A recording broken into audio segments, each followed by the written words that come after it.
Hey, it's Christina, and we're talking test tips. And today we're going to talk about how to move forward given the cancellation of the April ACT and the May SAT.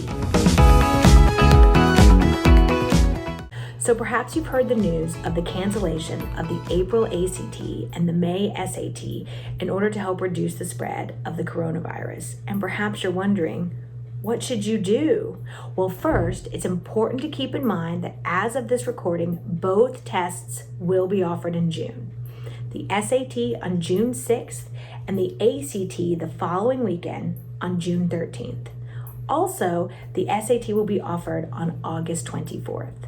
But whether you're thinking about taking either test in June or August, you might also be thinking June and August sure are far away, especially given the fact that maybe you were prepped and ready for the March SAT or nearly prepped and ready for the April ACT.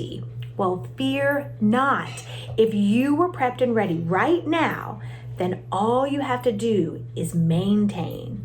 And if you aren't prepped and ready, then 3 months is the perfect amount of time to prepare.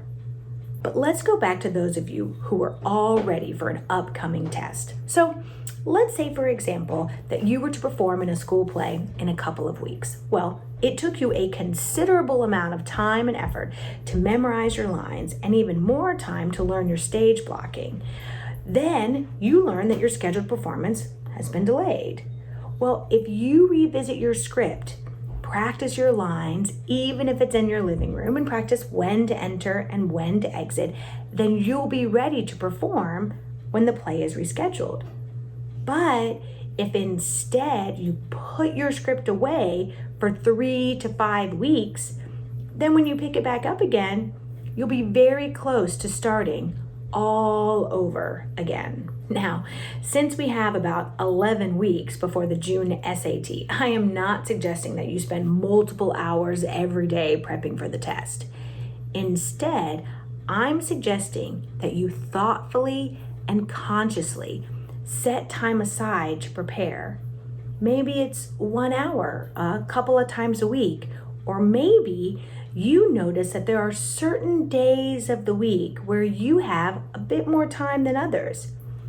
It is important to keep moving forward and find some normalcy through this. These next few weeks will probably be different than most of us know as our daily routine. So pay attention. When do you have a bit more time or a bit more energy? How can you keep the momentum that you have without working too much or for too long? You do not want to burn out. You want to stay fresh. You want to keep that script in your head. All right, happy practicing.